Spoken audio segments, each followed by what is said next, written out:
The whole harbor told him the ferry was cursed, and now he understands why. A broke, aging veteran bought a seized military ferry for just $200, hoping it could be a cheap shelter for the winter. But on the very first night, his loyal German shepherd began growling at the sealed engine bay, a place no one had touched in years. When he pried it open, they uncovered a forgotten device still sending coded signals into the depths of Lake Erie. Signals connected to a rescue mission the government tried to bury. What they found would force an entire investigation to reopen and change his life forever. Before we dive in, tell us where you're watching from. Drop your city, state, or country in the comments below. It's always incredible to see how far these stories travel. Winter pressed against the Cleveland harbor, like a heavy gray blanket sealing away the world below, freezing. Frank Miller stood alone near the pier where rust and silence ruled. He looked like a man carved from the same iron as the abandoned vessels around him, though age had softened the edges.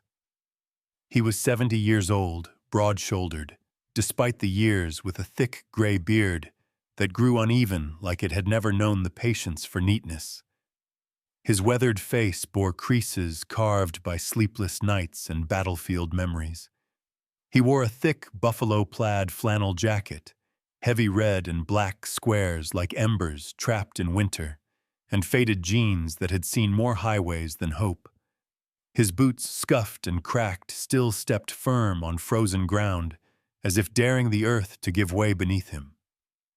Life had battered him, but he refused to fall apart. Not completely. At his side sat Rex, a 5-year-old German shepherd built like loyalty itself, muscular chest, alert ears, eyes the color of burnt amber that never seemed to blink when danger lurked.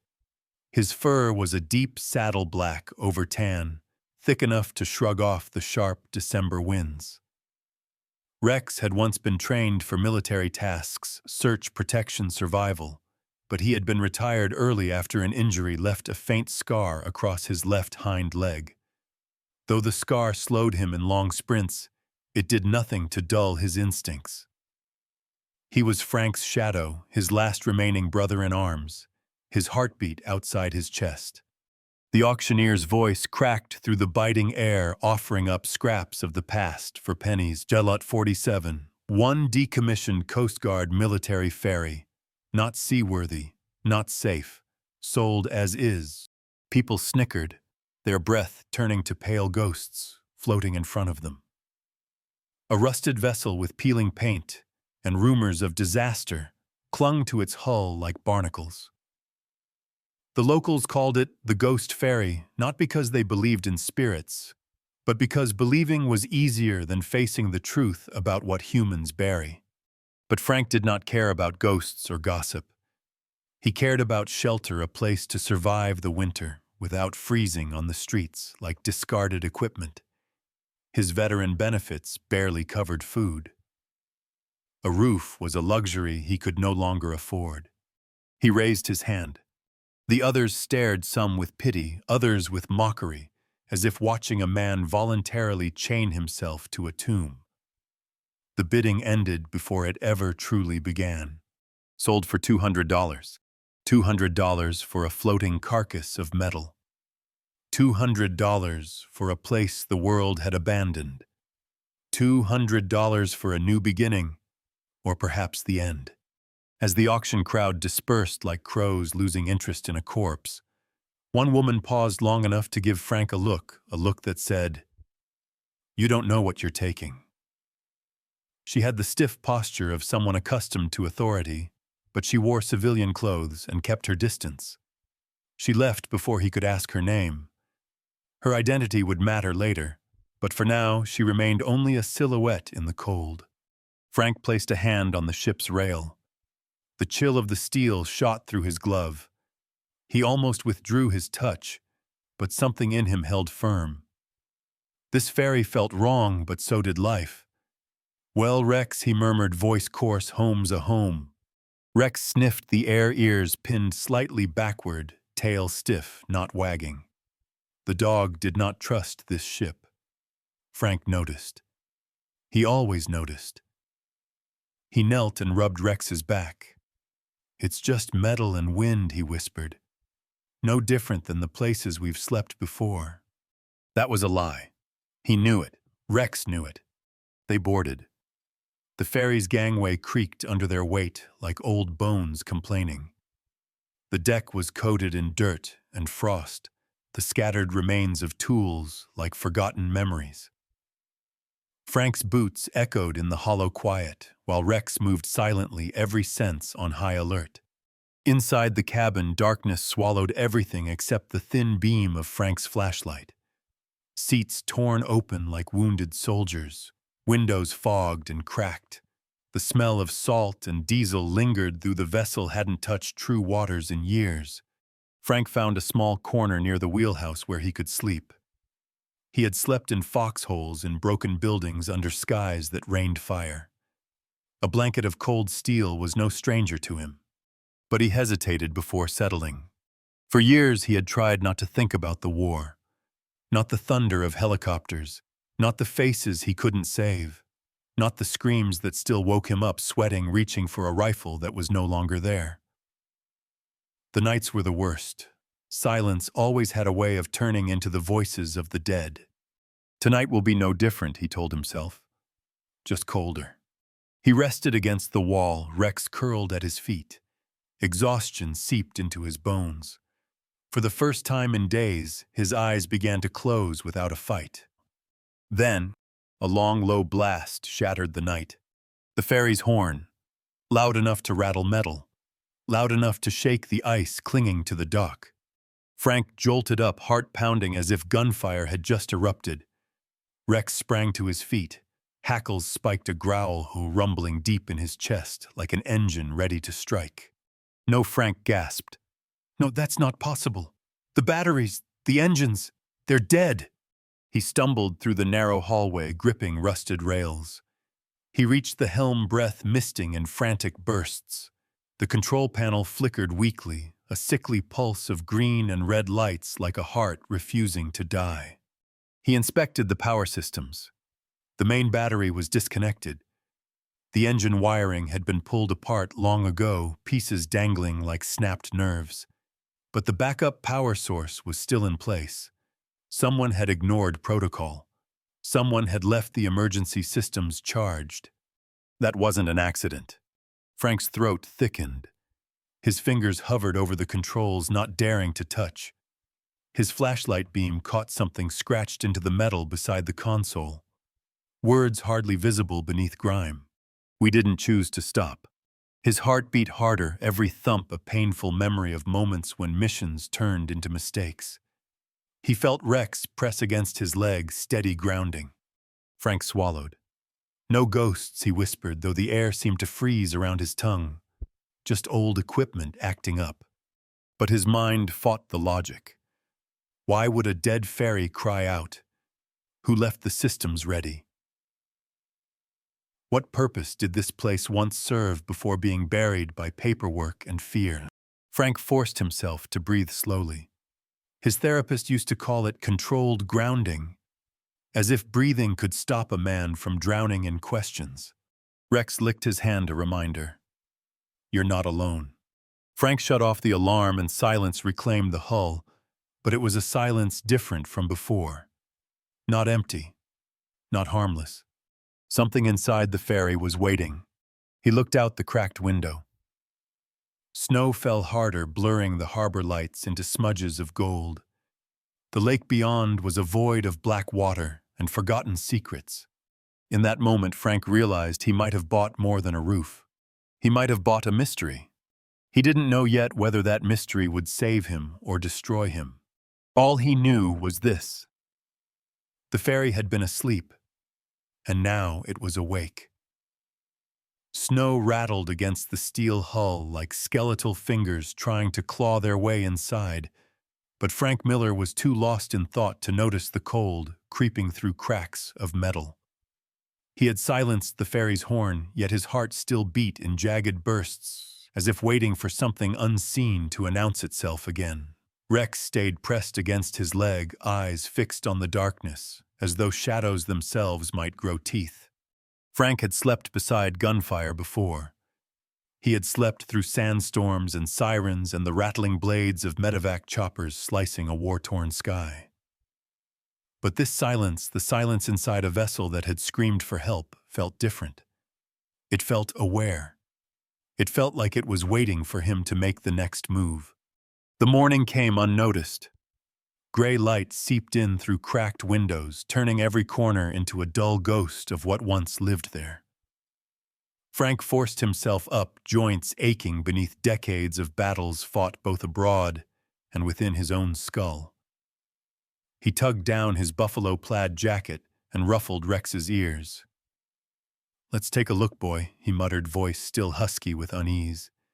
Rex led the way to the main deck, nose glued to the ground. The dog's movements shifted from curiosity to certainty, as if following a trail that had only just cooled. Frank watched Rex pause near the stern hackles rising.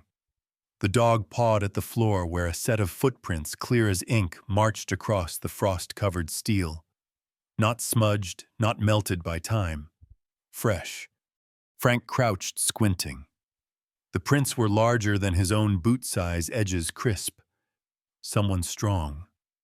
Someone who had walked across this deck when Frank and Rex were already sleeping. Rex sniffed again and gave a short, urgent bark.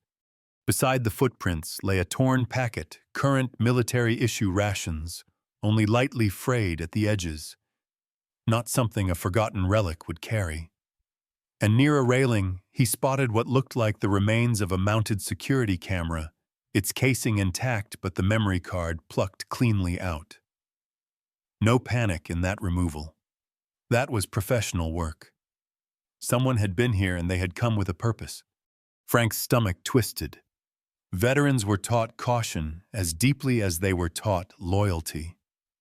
He scanned the harbor, the bickering gulls, the frozen lake stretching endlessly into the horizon. No figures, no watchers.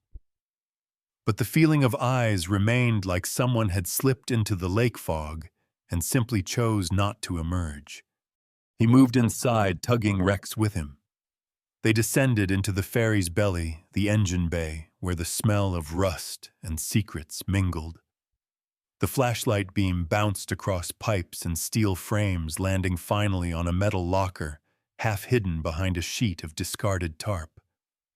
Rex's low growl signaled interest, not fear. Frank wiped the frost away and yanked the locker open. Inside lay a thick, leather-bound notebook, the captain's log. The cover, once navy blue and proud, now faded and cracked. He flipped it open. The handwriting began neat, confident. Naval precision. But as the pages turned, letters buckled into desperation. The final entry looked like it had been written by a trembling hand in the dark. "We recovered them. Special Forces team. Alive but not right. We were ordered to return quietly. No questions. No press. Lock the deck. Silence their names. Silence." Frank's breath hitched. A name on the next line cut through him like cold steel: Sergeant David Harlow, missing in action. Frank pressed his lips together, fighting the sting burning behind his eyes. Harlow wasn't just a name. He had been a friend, a broad-shouldered soldier with sun-browned skin and laughter big enough to drown sorrow. He had saved Frank's life once in a desert far from any ocean. And now Harlow's memory was hidden beneath layers of lies. Frank slammed the book shut too fast. The noise echoed. Rex nudged his hand gently, grounding him again.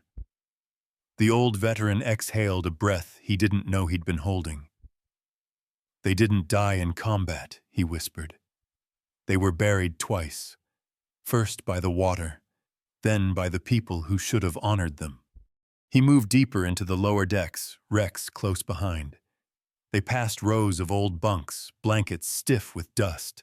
A locker door hung open, swinging with a faint metallic groan.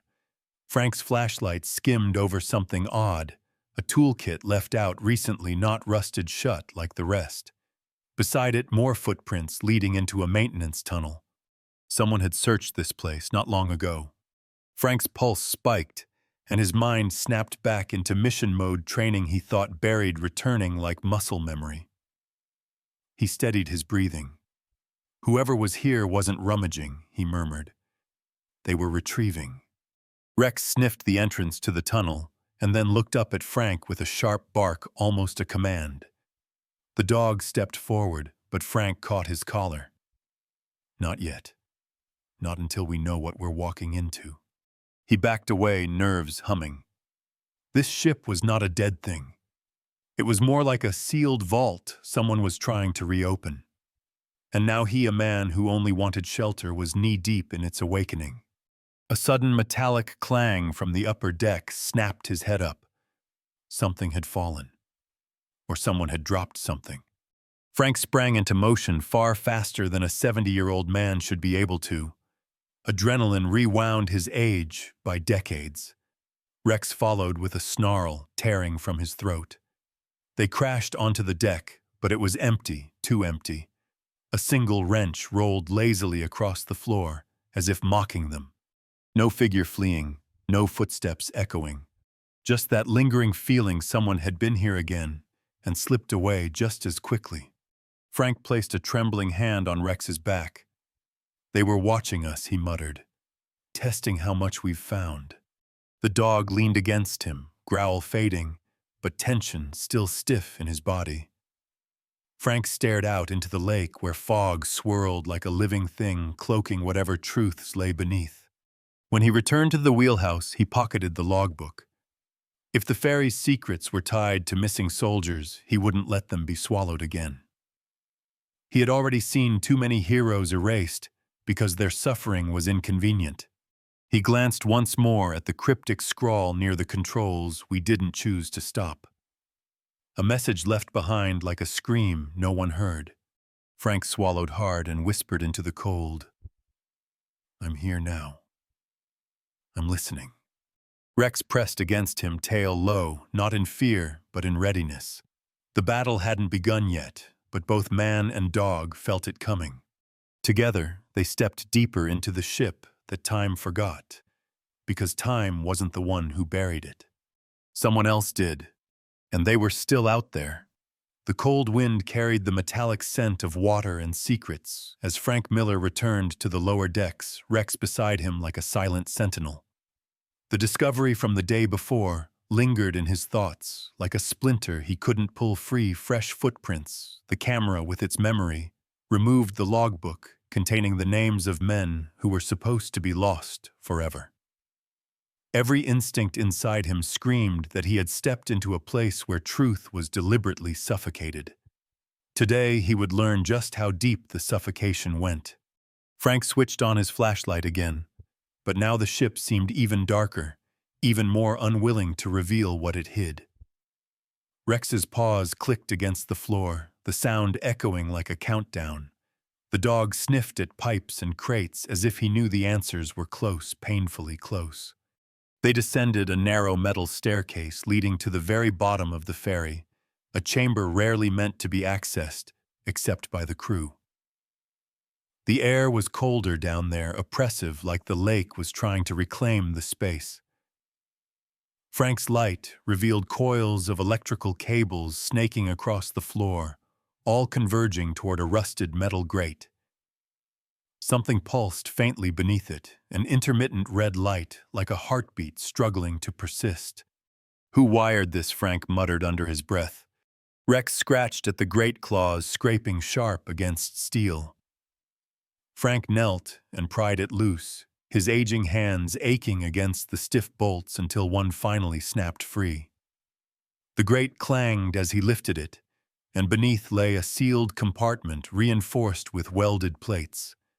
In its center sat a transmission device encased in a waterproof housing, its cables disappearing through drilled holes that led directly down into the depths of Lake Erie. He wiped away moisture from the device and saw a label stamped with bold black letters, classified Naval Frequency Relay, and next to that, the chilling truth, active. It shouldn't be active, It shouldn't even exist on a ship that had been written off as broken and abandoned. Frank leaned closer, noticing a small speaker built into the casing. As if reading his thoughts, the speaker crackled suddenly soft, but undeniably real. A distorted tone, a voice or what was left of one, gurgling static.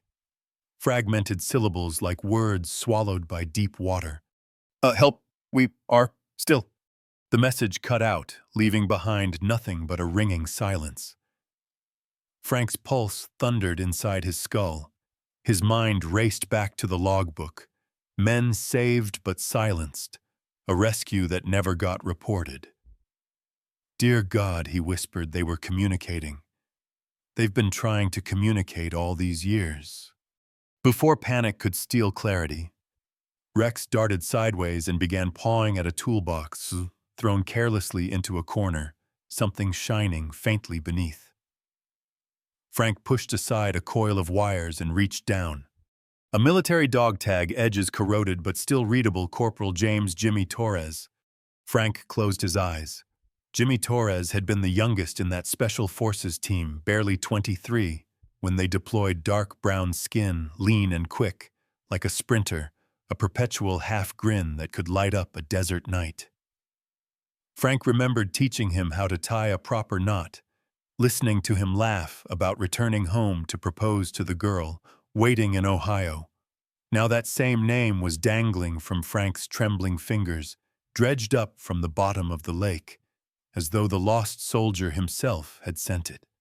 Frank put the dog tag into his breast pocket carefully, reverently. I won't let them forget you, he murmured. Rex suddenly stiffened, growl simmering like a low engine. He faced the stairs. Frank followed the dog's gaze. A faint clatter echoed. Someone was on board. Frank switched off his flashlight instantly. Years of combat had trained his senses better than his eyes. He crouched behind a crate, one hand holding Rex steady. Boots hit the metal steps, heavy, deliberate, confident. Not a scavenger, a soldier's stride. Then came the beam of a tactical flashlight slicing through darkness, searching. A voicemail, deep controlled, spoke quietly into a radio. He's definitely been down here. Relay device exposed. We need to secure the scene. Frank's stomach dropped. This wasn't someone curious. This man was here to silence the discovery.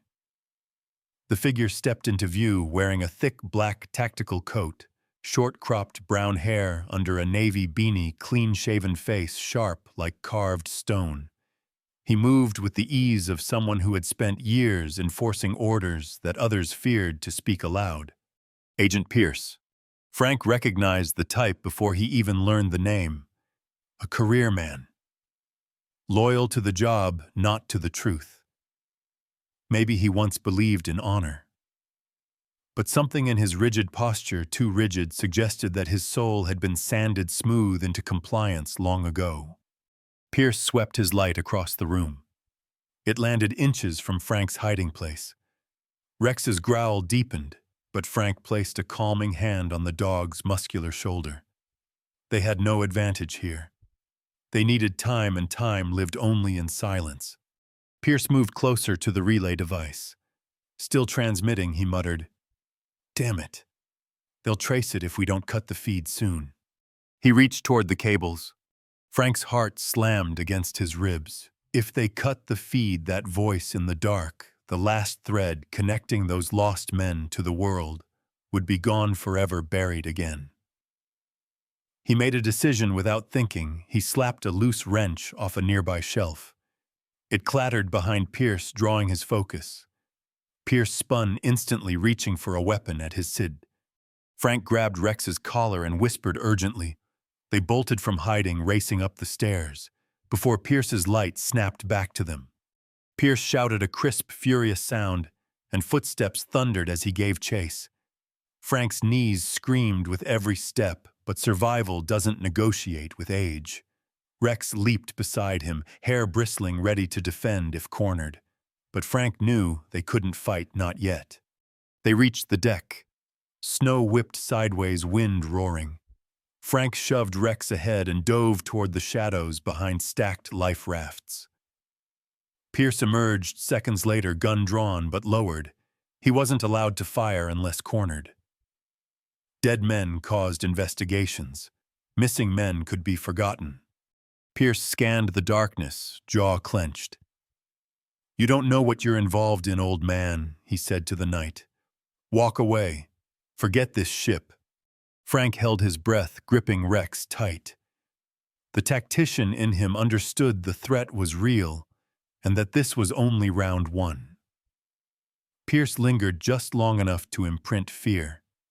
Then he retreated below deck again, likely to resume his mission, sever the connection to the voices beneath the lake. When silence reclaimed the deck, Frank's breath finally escaped him. Rex licked his gloved hand, steadying him with that grounding loyalty only a dog could deliver. "They're still out there," Frank whispered, looking out to the black waters of Lake Erie. "And they want to be found." He stood slowly, resolve hardening like ice. He would not let Pierce bury the truth again. Not while he still had breath. Not while his brothers still called for help. Frank tightened his coat and touched the pocket where Torres's dog tag rested. There was no turning back. Somewhere beneath the frozen waves, lost soldiers were reaching for the world. And Frank intended to reach back. Snow hammered the deck like a million tiny fists as night smothered the Cleveland harbor once more. Frank Miller pressed his back against a stack of emergency life rafts, breath pulling sharp steam into the air. Rex stood in front of him like a living shield, shoulders squared, hackles raised, amber eyes narrowing into the darkness that concealed Agent Pierce below deck. Frank's lungs burned not from fear, but from rage and a long-buried sense of duty clawing its way to the surface again. He hadn't expected the war to follow him home. But here it was, wearing a government badge. Frank's mind was a hurricane of choices: run, fight, or expose the truth. He had been trained to survive, but survival now meant something different. It wasn't just about him and Rex. Not anymore. The lost voices beneath the lake demanded more. They demanded justice. A metallic slam echoed from the hatchway. Pierce was coming back up. Frank swallowed, bracing for confrontation. He knew his aging body could barely win. Pierce emerged through the snow and shadows, tall and rigid like a carving of authority. Frank took in more details now: early 50s, hair trimmed with cruel precision, broad shoulders filling his heavy tactical coat, face clean-shaven, but marked by lines not of age but of obedience. His eyes were cold blue steel, an overseer's eyes unclouded by hesitation or regret. A man crafted from rules, not empathy. Behind him climbed another figure, a woman in a dark gray government-issue parka, shorter but agile and sharp. She was maybe late 30s, slender build yet strong, with jet black hair tied into a tight bun. Her skin was pale and smooth, though beneath her eyes lay faint shadows that hinted she'd seen too many things she wasn't allowed to talk about. Her name badge read Lieutenant Kara Whitman. She carried a compact submachine gun, safety on but fingers ready. Her jaw was tense, her gaze flicking quickly, someone constantly measuring risk. Unlike Pierce, there was doubt behind her stern expression, tucked deep but undeniable. Pierce scanned the deck and found Frank instantly. "You should have never come down here," Pierce said, voice calm like a surgeon before the cut. Frank stepped forward, Rex pacing with him. "You can try to scare me," he growled, "but I've met worse men than you." Pierce smirked as though hearing a tired joke. "This ferry," he said, gesturing around them, "is an active crime scene. It was never meant to leave government control.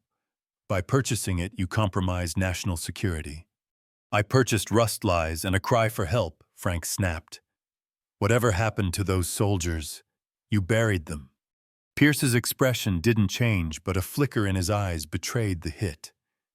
"They were lost during an operation that was classified at the highest—" "No," Frank cut in. "They were found, then silenced." Whitman swallowed hard, eyes darting to Pierce. Frank saw it, her conscience was cracking. Pierce stepped closer, lowering his voice into a tone that could freeze marrow. "You're going to hand over that logbook and anything else you found.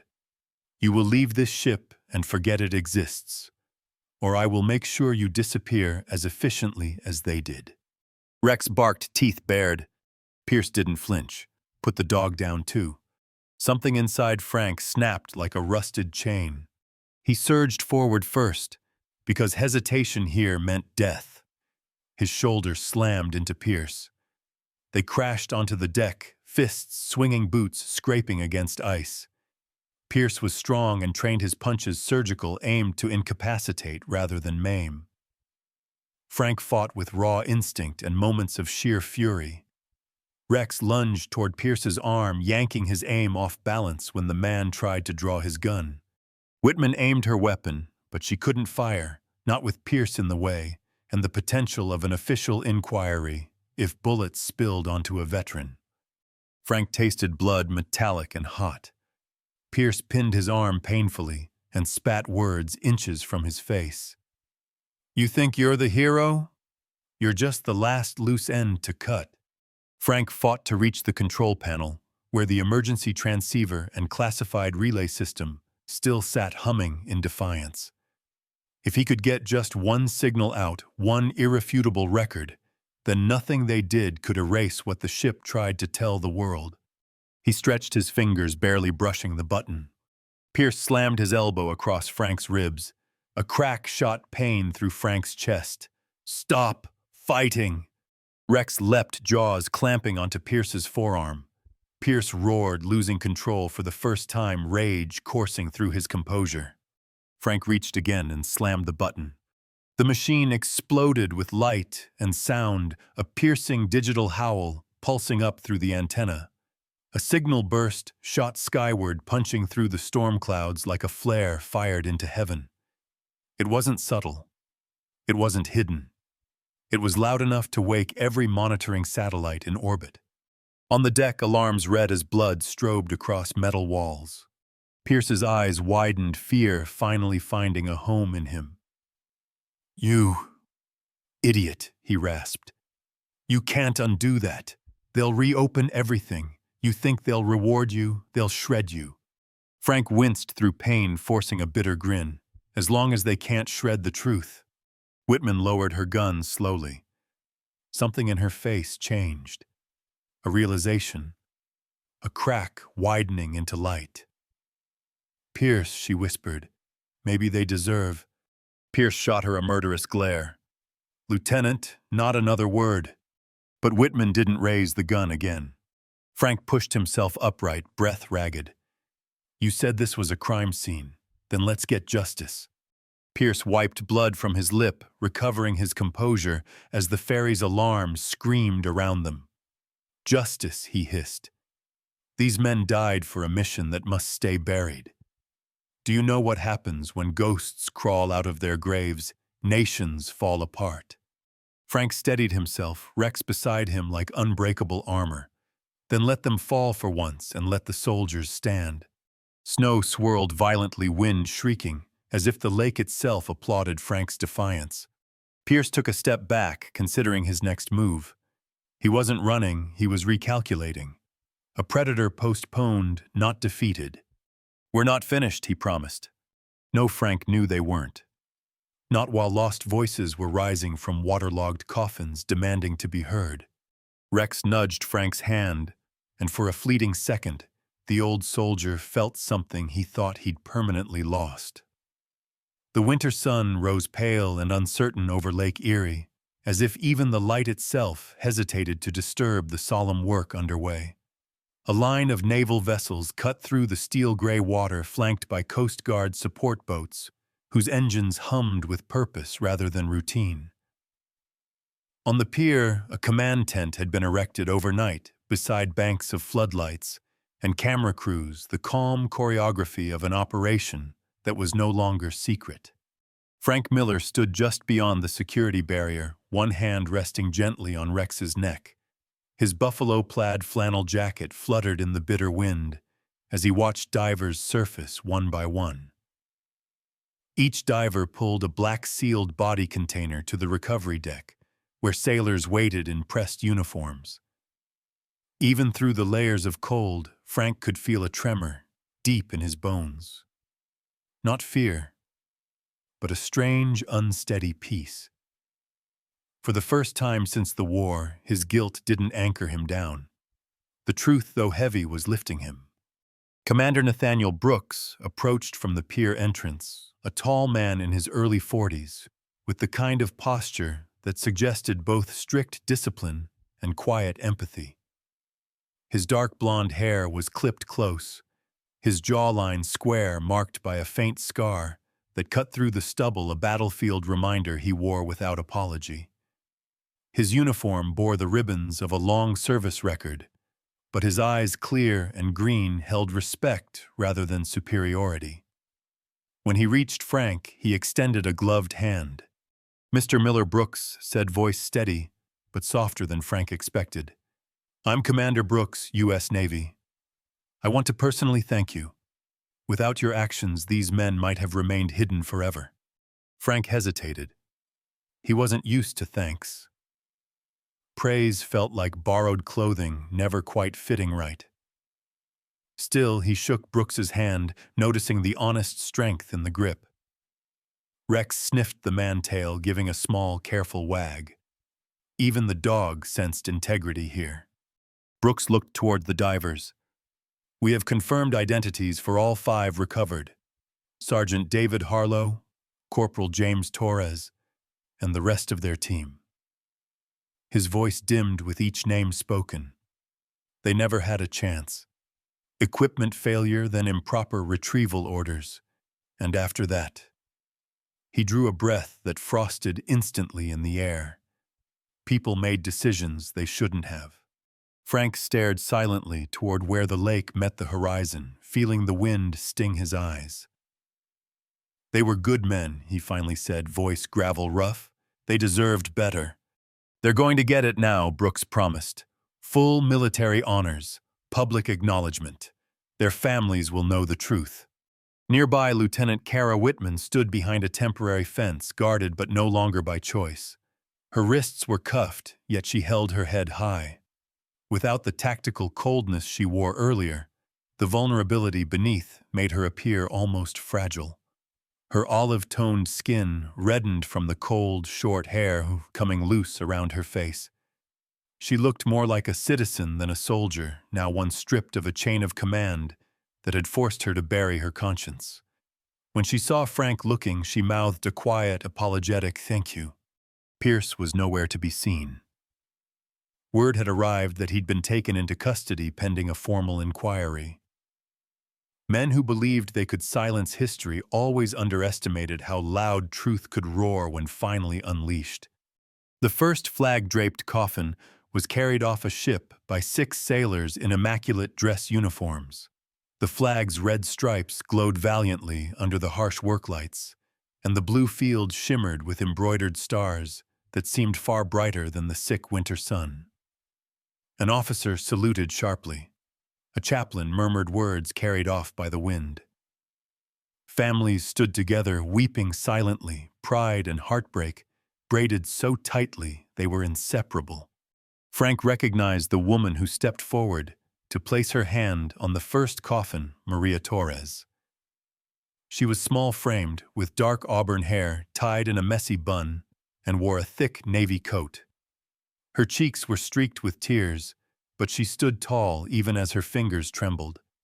She had once been a bright-eyed teenager waiting for her fiancé to return from deployment. Now she was a widow whose marriage had been stolen before it could begin. She noticed Frank standing a short distance away. Their eyes met across the crowd. She walked toward him slowly, as if each step forced her to relive every year of false closure she'd been fed. When she reached him, she didn't speak right away. Instead, she threw her arms around him, her grief seeking the only person who had fought for her truth. "Thank you," she whispered into his shoulder. "Thank you for bringing him home." Frank closed his eyes, letting her pain wash through him. "He deserved to come home," he murmured. "Every soldier does." Rex pressed against Maria's leg tail, brushing gently as though offering his own apology for how long it had taken. Ceremony continued long into the afternoon. Gun salutes cracked through the frozen air, the sharp sound echoing off the lake like thunder rolling across time. At last, the work was done. The fallen were returned to their families. The lies that drowned them had been dragged up, gasping, into daylight. Later that evening, the ferry, once dismissed as a rusted ghost, was moved closer to the main shoreline under careful supervision. Restoration crews arrived and reassessed its structure, recording every sign of tampering, every welded shut hatch, every concealed cable. Soon, it would become more than a vessel. It would become a monument to honor not just the dead, but the truth they had died begging the world to hear. The inauguration of the restored memorial came weeks later under a sky still holding winter's breath. Frank stood on the upper deck beside the newly polished railing. The lights of Cleveland stretched behind him like a field of fallen stars. Rex sat close, fur glistening under the pier's lamps, tail brushing the deck in slow content swings. A plaque installed near the helm read, USS Resurgent, may the voices once silenced now echo through every generation that follows. People gathered below veterans in old uniforms, children clutching small American flags, families of the lost soldiers. Commander Brooks delivered a speech of dignity and remorse. Cameras flashed reporters, scribbled notes, and for once the story being told was the right one. Frank inhaled the sharp lake breeze and laid his palm on the railing where his journey into darkness had begun.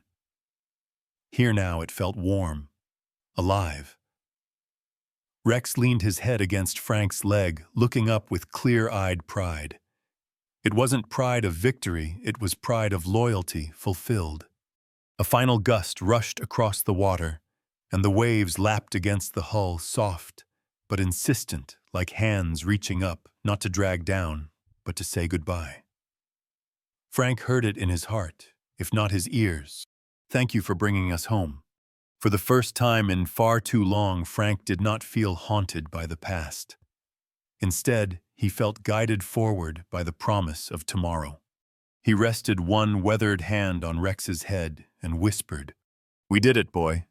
Rex's warm breath curled into the cold night, and the ferry, once forgotten, stood eternal, carrying their story into the light.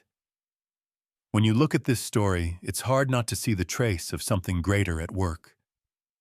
Sometimes miracles don't arrive with thunderfire or flashing lights. Sometimes they come quietly through an old veteran who refuses to give up, through a loyal dog who never stops listening, or through the truth rising from the deepest waters when the world least expects it. Maybe that's how God works in our lives, not by removing every storm, but by guiding us through them step by step until we finally reach the shore we were meant to find. And maybe, just maybe, He used Frank and Rex as instruments of grace, reminding us that no soul is forgotten, no sacrifice is wasted, and no truth stays buried forever. In your own life, you might be facing battles no one else can see.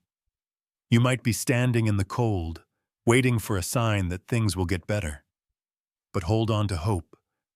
God has a way of sending light into the darkest corners, often through unexpected people, unexpected moments. Miracles don't always shout, they whisper. If this story touched your heart, I invite you to share it with someone who might need a reminder that God is still working, even in silence. Tell us in the comments where you're watching from, and let us know what part of the story moved you the most. Your voice helps these stories travel farther than we can imagine. And if you want more stories of courage, faith, and unexpected grace, make sure to subscribe to the channel.